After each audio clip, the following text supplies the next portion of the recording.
Hi, I'm so sorry. I'm here. I'm here. We're gonna add Lorraine right now. Um, Here she is. Hold on. How do I? Lorraine, come back in. Hold on. 1 second. Sorry, guys. In just a second. Good morning. Hi, everyone. Sorry about that little glitch. Hold on. Are you back, Lorraine? Mm-mm-mm. There she is. Hi. Hi, honey. Am I Sideways. upside down? I'm Turn it doing it. vertically. I'm doing it. Keep Now going. The other vertical. okay. Oh, We're both so good at this. okay. Now tilt down so we can see your I'm beautiful tilting. face. You would think this is easy. See, Yeah. this is So where my age. I'm This is the problem with my gonna age. go down a little bit more. I'm You're going. doing so much better than my mother would be doing, Yeah, honestly. but I've been doing this so much. It's true. You are a I professional. should Hi, be at this point. beauty. Hello, my love. How are Hi, you? good morning. What's up? Thank you so much for getting on. And I wanted to tell everybody to apologize because last week I had to cancel. I was traveling and I got sick and it was not fun. So that was not on Lorraine. So thank you so much for rejoining this week Yeah, because don't blame me for your food poisoning. and I do not blame you for my Mexican food poisoning. I don't know what I had, but thank goodness it went away quickly. I'm so happy to see you. Thank you everybody for joining this morning.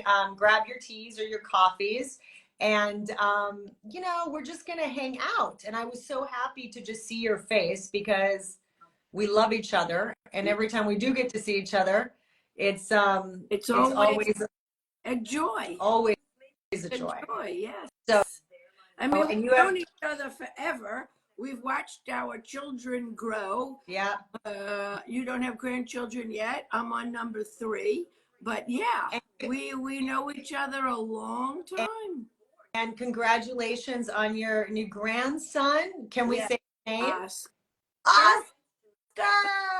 It's such a happy name, Oscar. It's Where cute. did how did they was That's there a meaning behind it?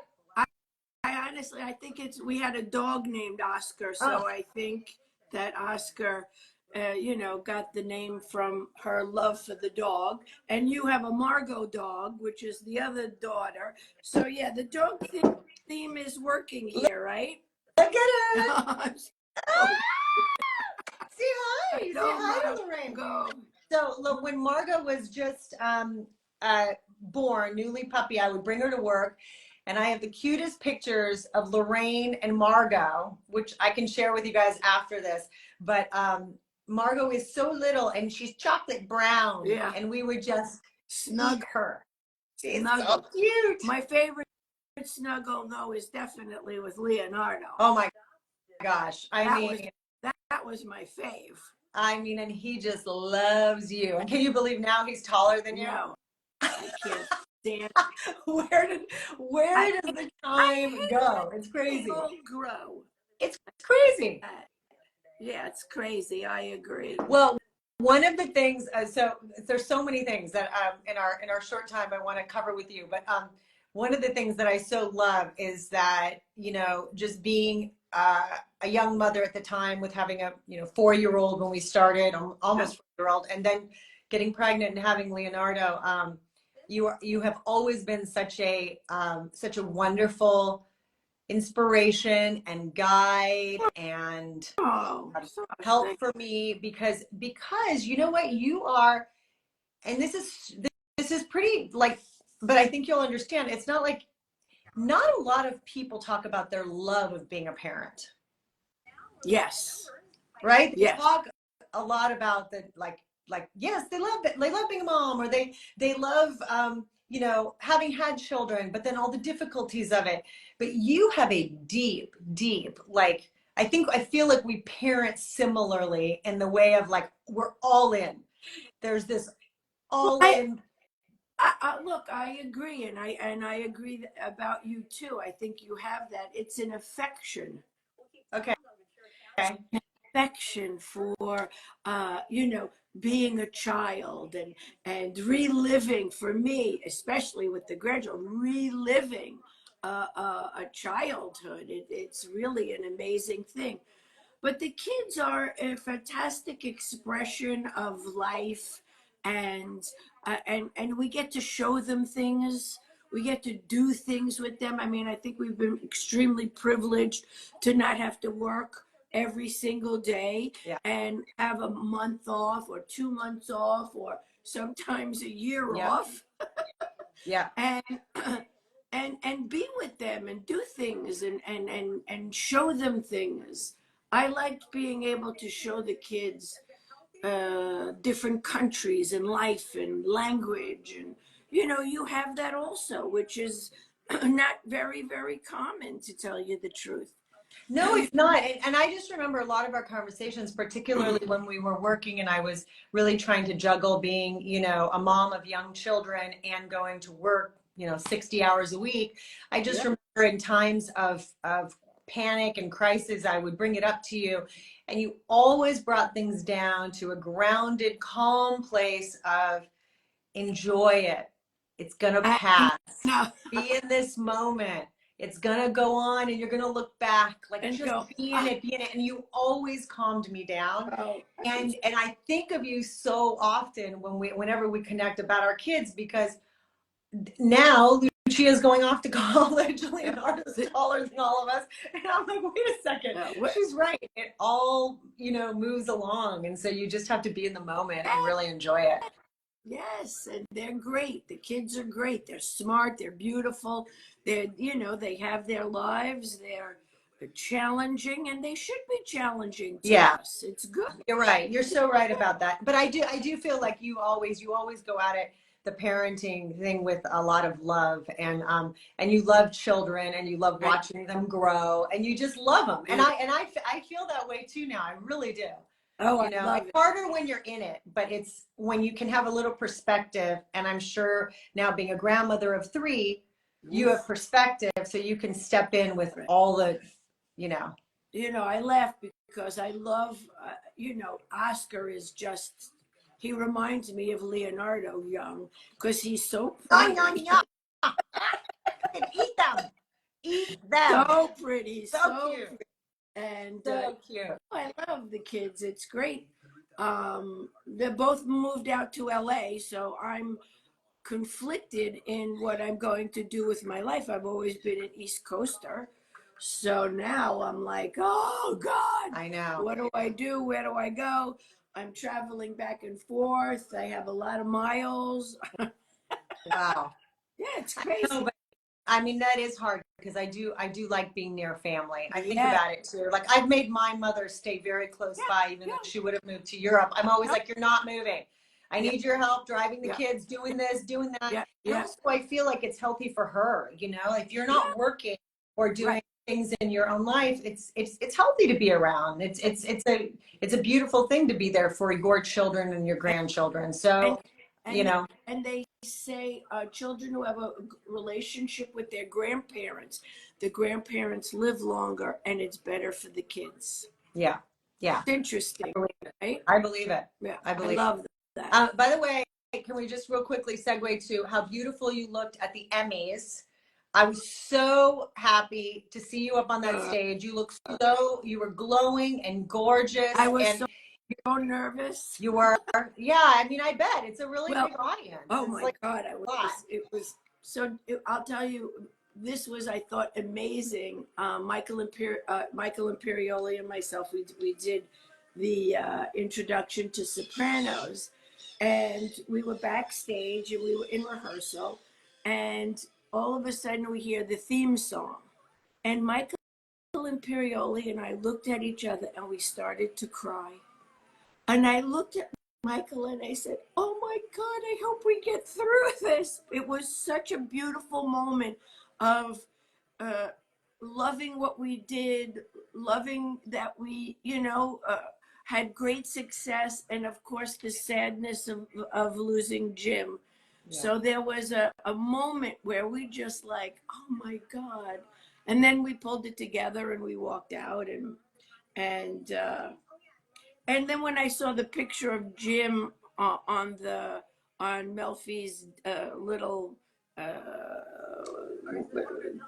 table there, I Yeah. mean, it was like, oh my God. Yeah. Sometimes I don't believe he's gone. It's like Ray Liotta. I don't believe that they're gone, to tell you the truth. It's rough. Well, also, I feel like, when we, not just on shows, but also I know, from what you've shared about your experience on The Sopranos as well, there's just, you work so deeply and closely with people For and years. for years. It's not right. You get to know each other so deeply, and you go through many stages of one's Yeah. life sometimes during the course of a series, and so you see people in different things, and so you were very close with them. So it's very emotional. It's emotional for the audience, by the way, Lorraine. Like seeing you guys up there was so emotional because of all the fans, all the people that love it, and I really enjoyed at the Emmys this year how they did bring back all these shows that we love. I thought it was fabulous. It was I a great idea. Bravo to whoever thought of that. I agree. I hope they got a raise. Yeah. Highly doubtful, but but same thing with Rizzoli and Isles. I mean, we went through everything: marriages, divorces, children, death. We went through a lot of things together. So it brings us, a bigger awareness of who we are and what we do and why we do it. There's that too. So yeah. And then the other thing I just want to mention is how much I love that you've let your hair go gray. Oh, And I know over COVID, I love it. I think you look amazing, and you look beautiful on that stage. And I feel like, I mean, one of the things that we talk about a little bit, but is longevity, not just in this business, but in life. And I feel like one of the things that I so admire about how you approach not just your work, but your life is that you really enjoy the moments, like you've built such a lovely life with your children, your daughters, your son-in-law, your grand, like you really take time for all those things that are not about your work. Right. And so you have cultivated this and curated this really beautiful life. And whenever I get to drop into it, I have these like moments of inspiration of going, oh wow, this is how you learn to live well. And this is how when we age and we sort of go, okay, I want to work a bit, but I want to have time for my kids. Like, how do we balance those things? And you are amazing. Well, you're very sweet, Sasha. And I love you too, honey. I do. I think you're a very special woman. Thank you. A special mother and a special wife. Thank you, Lana. Thank you. Look, again, like I said, we don't have a normal job, so we are able to have a month, have weeks, have time to I do a lot of gardening. Okay. I have a big garden. I have vegetable garden, and I love it. And I'm out there like a crazy person. I'm in the dirt, and it gives me a sense of my feet are in the dirt, my feet are in the ground. And it's funny because Margot is moving into a new house, and the first thing I said is, "Oh, we have to have a vegetable garden." Oh yeah. I have to have the kids know what it is, see what it is, where their food comes from. I think it's really important if it's possible. I mean, not everybody can do that, but you have patio tomatoes and stuff like that. I think it's fantastic. But look, aging is what we want to make of it. You want to make it about cosmetic surgery?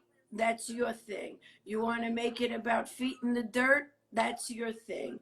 You want to make it about, being with your friends, your girlfriends. I think girlfriends are very important. Very. Very important. I mean, they really, women know how to hold up women, I think, and I think that's a big difference than from 30 years ago, maybe. I think 30 years ago, look, I'm 70, so Happy my 70. thank you. So I think that my grandmother at 70 looked like she was 112. She wasn't young and vibrant. I mean, I still feel I'm, young and vibrant. I mean, she looked like a real Nonna. Yeah, That because was at 40 at the time, like it was fine. You look like a like you're not out there chasing guys. It was a different time, women just sort of stopped and they're like, okay, they let it go. They were fine. yeah. I think that once they're married and start to have grandchildren, you kind of they kind of let their own selves disappear. And I don't think that is today. I think today it's a whole other ball game. And for the last 30 years, we've talked about eating healthy, exercising, being the best person you can be. I mean, I really think that's pounded into Yeah. our generation, my generation, your Yeah. generation. Yeah. Yeah, big difference, I think. But Yeah. in our business, the thing that's weird is that, first of all, I think first and foremost, and my mother as well, has said to me recently, somebody asked her if she wanted to, do something to her neck and or this, and she said, "Oh, I have nothing against it, but I don't think I want to do that because I really don't want to go through that surgery." She goes, "I'm much more concerned about what's going on my Inside. insides, and that I feel really great. My energy is great. My mental health is great. And to take a risk on a big Oh surgery yeah. at this stage in my life it really knocks you back a bit, and you have to be open to that." And she said, "I'm just much more focused on going on my hikes and doing this and doing that." And I have to say, I really admired that she sort of went, Uh, because she did always care, like we all care about, what we look like. But she just kind of really just went, it's really not one of the things that I'm worried about. And I think that as we listen, once we cross 40 and everyone's out there right now talking about, middle age and menopause and all these things, and there's so many, celebrities and people speaking out about this and doctors speaking out about all this, knowledge that people had but never talked about right. until now. And which is crazy because we talk about men's stuff all the time and it's not a big deal, but for women. But I think that one of the things that we have to deal with is just really truly our health, Yeah. in terms of our balancing of our hormones and our balancing of everything that we need in order to feel vital and But and energized. again, So for years we never talked about these things. It was never. never brought up. It was never discussed. It wasn't in the vapor. No, Okay. not at Now, all. now, women. I mean, I really feel women are coming into their own. Oh yeah. Okay. I think we have now taken a lot of power. The one thing I really want to see happen is I want to see women vote. There, Yes. there Thank you. are, Let's there talk about are, that. I mean, I don't know the exact number, but I'm gonna throw this as like 50 million women did not vote last year. Not last year, in the last election. 50 million. Yeah. What is the organization that you're part of? For voting, Yes. I'm not, but I just follow these Okay. things. Okay. But I thought the organization I, that you were very active I, with. Okay. I just was shocked by the Yeah, number that's a of lot. women that did not vote. Now, why? Well, because they work, because they're mothers, because they, whatever that reason is. I really need women to get out and vote. I do I and especially because too. I do feel that I do not want anyone to tell my grandchildren or any woman what they can and cannot do with their body. I'll, To me, this is like, uh,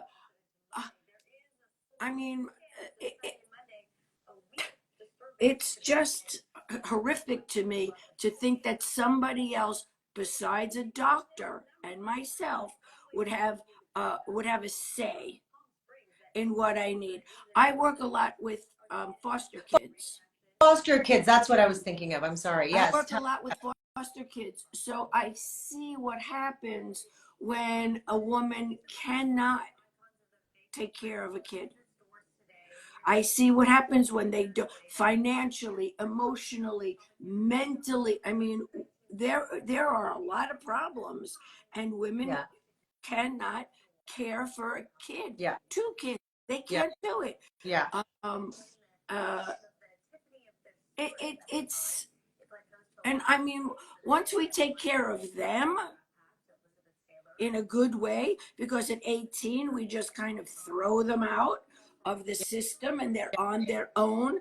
So of course, what happens? They end up in the street. Yeah. It's a horrific, vicious cycle. So to know that women who don't want a child, well, what's that about? It's very difficult to bring up Very. kids. It's it's expensive. It's time consuming. You know, to be a single mother and to work and to come home and to have good child care. I mean, it is impossible. And when women say, or people say, oh, you know, you can have it all. Well, I say bullshit to that. Yeah. Yeah. I don't believe that. You have it maybe at times in your life, but you don't have it on a daily basis. I'll give you Yeah. that. So that pains me when I, work with these kids and how they're panicked at what they're going to do, if they're going to get into a college, if they're going to get a scholarship, I mean, it is absolutely Yeah. unbelievable. And look, no fault of theirs.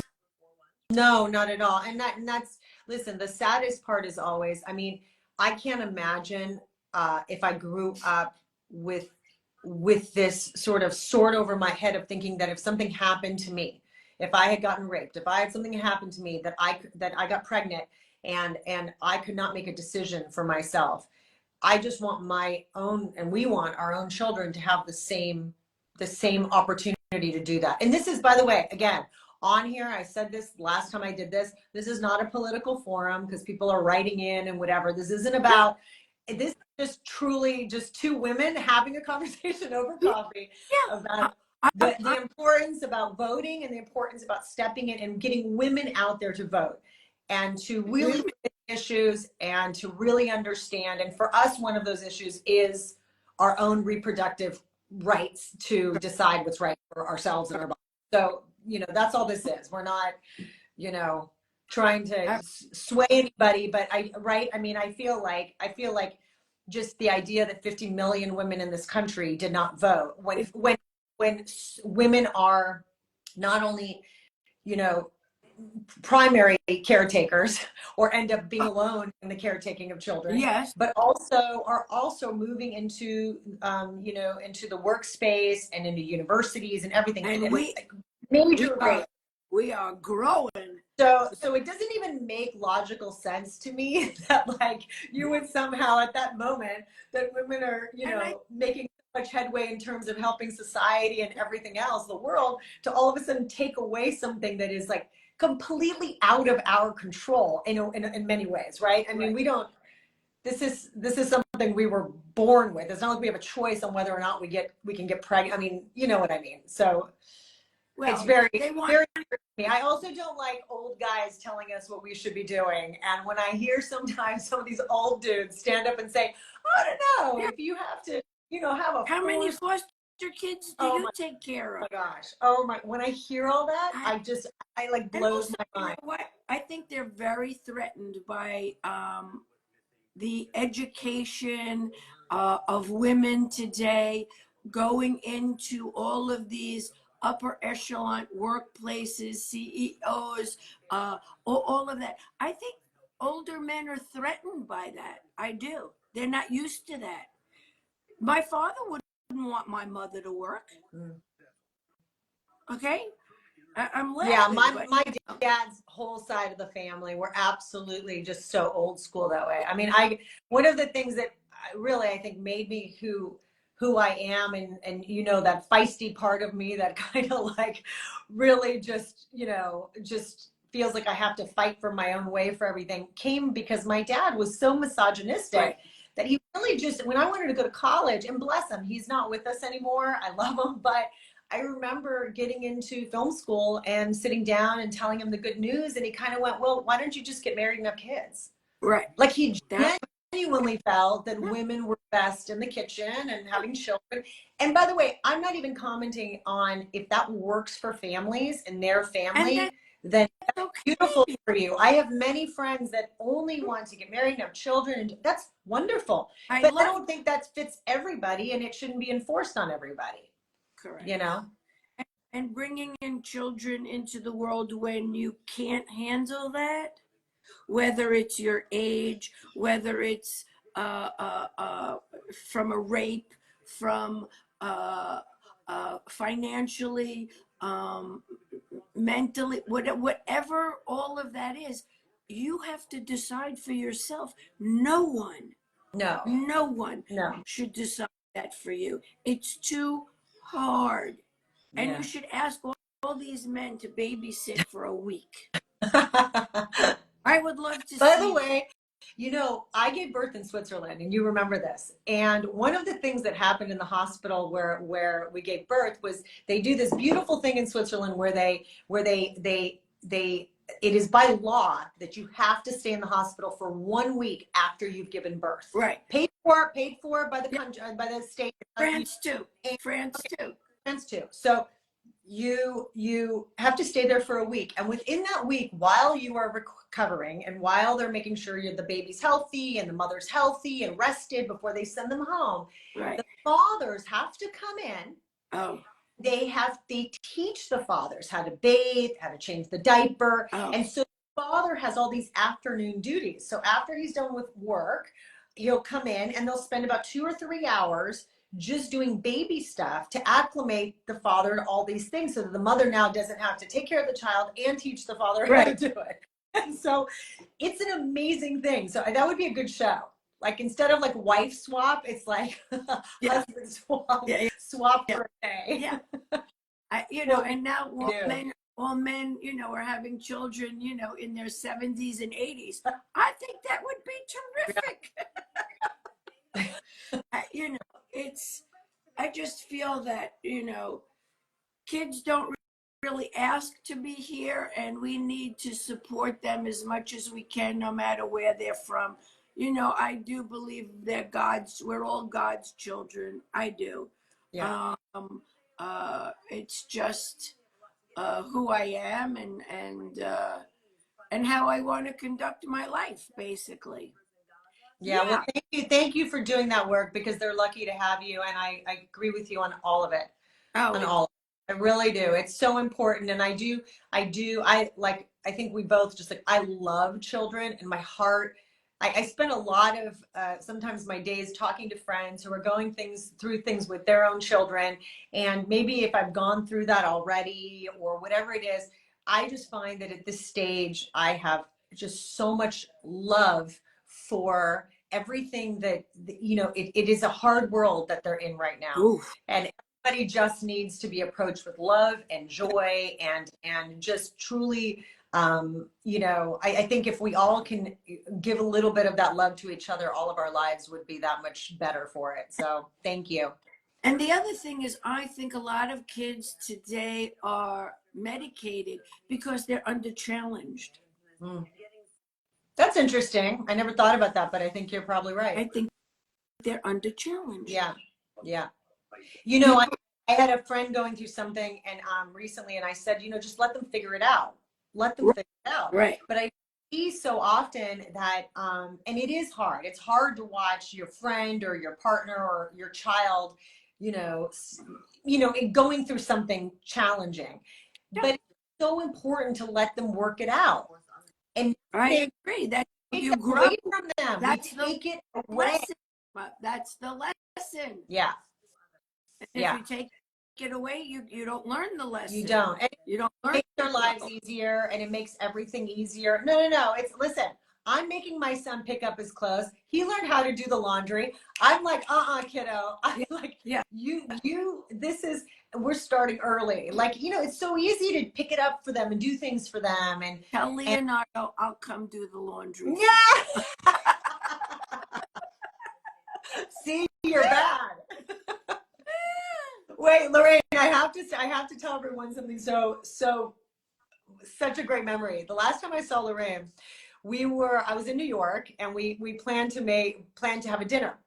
And so she told me to meet her at like some very early hour, Lorraine. It was like 5 or Yeah, 5:30 yeah. p.m. on a I, Tuesday. yeah, I like to eat early. This way I have my whole night in front of me. It's like a whole new day. So it was like I said, like a Tuesday midweek, and it was an Italian restaurant in somewhere downtown, Greenwich Village. Greenwich Village, and I arrived there thinking no one was going to be in this restaurant but Lorraine and I.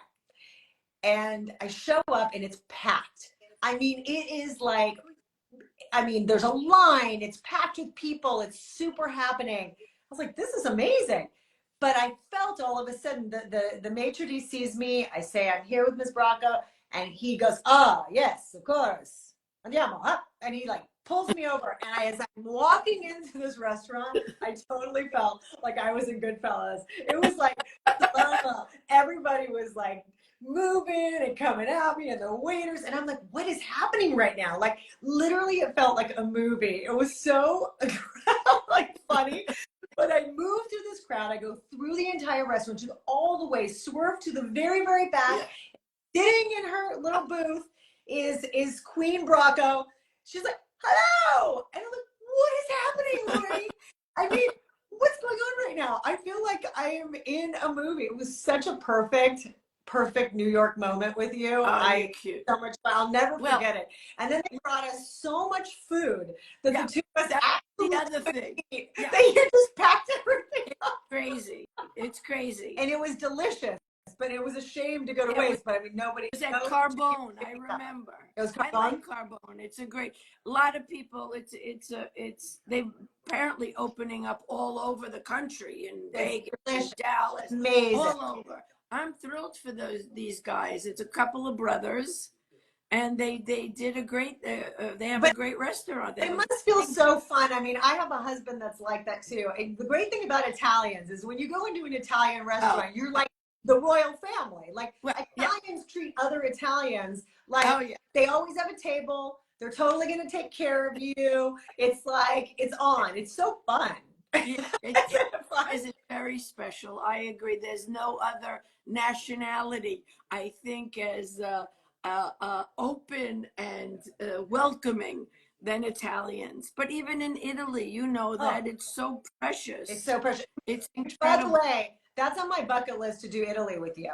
So whether it's to come to see your amazing place in Sicily or you come visit us, but that would be, we laugh all the time. We have so much fun, I was laughing because Stella just moved to, close to you in LA.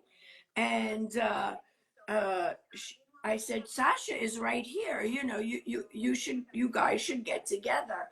And she says, does she cook? And I said, no, but her mother-in-law cooks. So we laughed. I know you cook, but I was just teasing Stella. So funny. Yeah, you know what? She does cook, my mother-in-law, and as you know, she taught me how to cook, because I really didn't have. I don't know. My mom is an amazing cook, and a lot of Eastern European dishes, Mediterranean dishes, but she wasn't so patient with me, like teaching me. Right. So I think in our 20s we don't care. We're not so into getting domesticated, or I wasn't. And then, but then I think when I was pregnant and spending a lot of time nesting on Sophia's, I just was like, all right, well, I'm here, I'm pregnant, I better learn how to do this and learn to make things that sort of get passed down into our family. And I think that's so special, by the way. Like I love the idea that we have family dishes that we learn to pass on from generation to generation. It's very important. You do make a great flourless chocolate cake. You remember that cake. And I make great biscotti. Oh my gosh, we had a biscotti party. Everyone remembers your biscotti. Actually, Lorraine's biscotti, I just want to say, and we should probably maybe do a session where we do a thing to teach fun. it, because they're rather simple to make, but they're specific, but they're gorgeous. She makes these beautiful, your recipe is these beautiful big biscotti. And we did once, Lorraine, years ago, we did like a little biscotti party, remember? And then everybody made them. It was a fundraiser for the school. The fundraiser for the school. That was so fun. And who won? Did you win? I did. How do you remember? Of course I remember. I call them now my award-winning biscotti. They are award-winning biscotti. But I have biscotti. I have the little recipe in my recipe, but it's so good. So you should make. I teased Stella about, going to you and having pasta. So get ready. Right. Okay, let's get ready. Let's do it. Let me just see. Does anybody have any? Can I take 2 questions here? Anybody want to add anything or ask any questions? Are we good? I don't know. It's kind of like, oh, here we go. Hi, Lorraine from Italy. Ciao. She said vegan biscotti for the win. I don't have that. Yeah. Okay. I don't know. Italians don't do gluten-free and vegan. Maybe now a little bit more gluten-free, but how is it living in Sicily? I love it. Love it? You know what? One of the reasons I bought one of those €1 houses, if people don't know, and I did a show on HGTV, which you could see on HGTV Go or something like that now. But I read this article on CNN and I just said, oh my God, this is fantastic. I want to produce this. This is a great show. And then when I brought it to them, they said, well, if you want to do it, it's yours. Do it. And I was like, well, I don't know if I want a house in Sicily. And they sent me to Palermo. And the minute I landed in Palermo airport, I was like, oh yeah, I'm in. I want this. I'm going to do this. This is great. And I went and I saw all these houses that were absolutely horrific, that, I wouldn't let my dog live there. And we did it, and it took 1.5 years to do, but it turned out to be adorable. And the reason why I really did it was the people. Yeah, amazing. I would walk in the street and they'd say, are you the American looking at the €1 houses? I go, yeah, it's me. And the people they loved me. It was so crazy. We had a fabulous mayor in town who was one of the one who kind of started these €1 places. And he'd served about 10 years and his time was up. And I happened to have been in the town that when he was saying his goodbye speech, and he asked me to introduce him. Oh, I sobbed. I was like, oh my God. And I said, well, my Italian's really bad. He said, we'll get you a translator. And it was so amazing. And I said to him, really a big reason why I did this was because you were so open and outgoing and loving and caring and about your town, about the people, because a lot of young kids, had no desire to stay because there wasn't enough work, there wasn't enough action. Yeah. And I get it. And the people were yelling and screaming, thank you. Since I did the €1 house, they sold about 130 homes. Wow.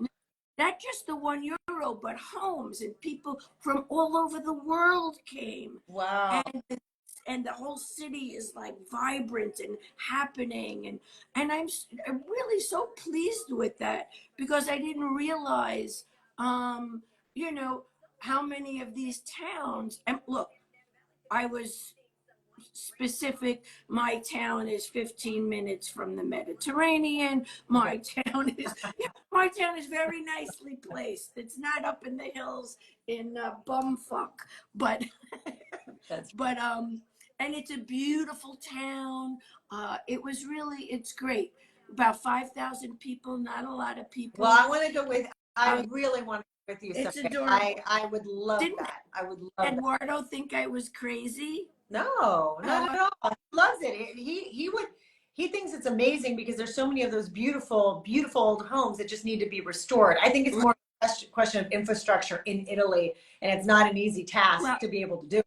So that's I right. don't disagree. You know, I had a film crew, and everybody wanted to be on film in the movie. But I love beautifying spaces, as you know. So like for me, buying something like that and getting to do it is like on my wish list of, bucket list of things to do in my lifetime. Like I would love it. I loved it. Before we go, I just want to ask you one last thing. Speaking of Italy and whatever, you finished a movie called Nonnas. Nonnas, which for those of you that don't know means grandmother in Italian. So I'm taking it's about some nonnas. But the cute thing is it's a true story, and it takes place in Staten Island. This young man who's played by Vince Vaughn, his mom passes away, and to remember her and honor her, he decides to open up a restaurant, which he has no idea about opening. He works for the MTA. And all of his friends are like, what are you, crazy? He takes out a loan, he gets some money, it's crazy. And what he does is he puts on Craigslist nonnas who want to cook. And all of these nonnas come. That's so audition. Already funny. But it's a true story.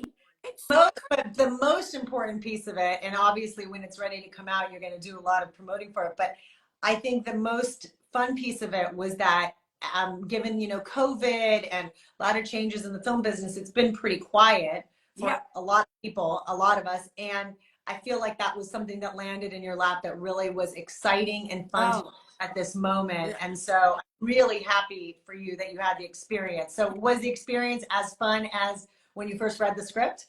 Yes, it was adorable. I loved every minute of it. It's an adorable movie. It's a movie that, you can bring your kids to. Yeah. There's no killings. There's no violence, except a little bit in the kitchen with the women. Yeah. There's always violence in the kitchen. There's a little food fighting, which is a lot of fun. And did you have to wear knee-high pantyhose? I dressed the part. Okay. Yeah, I dressed the part. Okay. My gray hair was perfect. Perfect. You knew, you manifested it. You did it because you knew you were bringing in that movie. You were ready. I was so happy about that, not having to wear a wig or any of those things. I said, she's fine. The hair is perfect. But I did have a great time. And and Vince Vaughn is delicious. He's a delicious guy. Funny. Oh my gosh, he's so funny. Yeah, he's adorable. Yeah, great. He had a great time. Well, somebody just wrote on one of the comments was that my coffee is probably cold.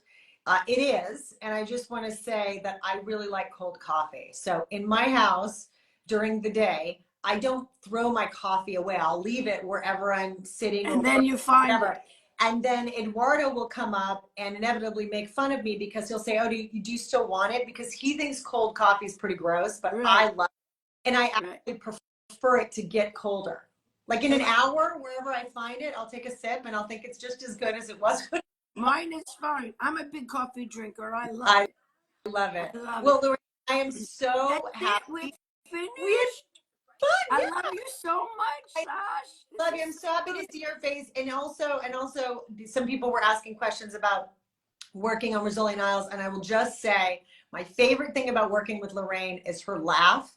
She genuinely has the best laugh ever. And it's a laugh that makes everybody laugh. So we laughed a lot. We always laugh a lot, right? Well, my favorite was watching the both of you be extremely professional in knowing all your lines.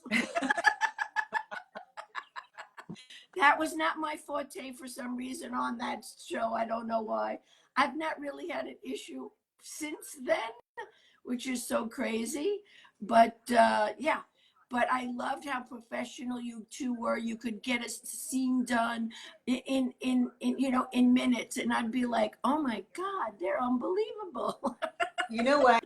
But it took a lot of, I mean, on my part, I know it took a lot of effort, and I definitely, I'm not sure that I could do it as well today, because I think the amount of words that one has to memorize in any medical show Oh yeah. takes so much off-camera preparation before Oh you yeah. get, Yeah. because they're not words that come out of your mouth easily. So you have to Sure. just practice so much before you get there. But we had so much fun, and But I always love I you. I Yeah, tell have me. to tell you that my brother loved you in Rizzoli. He used to go, "How's that? How's that? Isles, Dr. Isles. What's she like?" He used to make me laugh. I said, "What? You got the hots for her? She's married. She has kids." That's so sweet. That's so sweet. Well, Oh yeah, I loved it. certainly missed some of the clothes. I will say that. It's fun. Ah, Good yep, clothes. yep. You were hot, Good not like clothes. me. I wore that same apron for 5 years. You know, actually, I was cleaning out my kitchen, and I'll just say this: I kept from the show this beautiful tea set that was in Mora's kitchen. It Ah, was a white tea set, and it wasn't some kind of special china or anything really expensive, but they had found this beautiful tea set that I just loved, and it was the thing I took from her this. kitchen, and I Yeah. still use it. Oh, I And it's love every that. favorite tea set in my house. It's so I special. love that. Then, yeah, it's really, really beautiful. I Anyway, don't think I all have. right, I love you. We're going to end I now. don't Thank you. want to end I now. know. What? People have to go back We to we times. just We gotta started. work. No, I I'm know we teasing. can do it again. We'll do it Okay. again. But thank you everybody for tuning in, and thank you for hanging out with us, and thank you Lorraine for coming back this week. I'm sorry I canceled, but you're the best, and I I love love you. you. And lots of love to all your babies. And to you. Thank you. Kiss the kids and Eduardo for me. Thank you. I will. And I will. Mama. I Bye. will. I will. Big kiss. Bye. Bye. Thank you guys. Bye. I don't know how to shut anything off.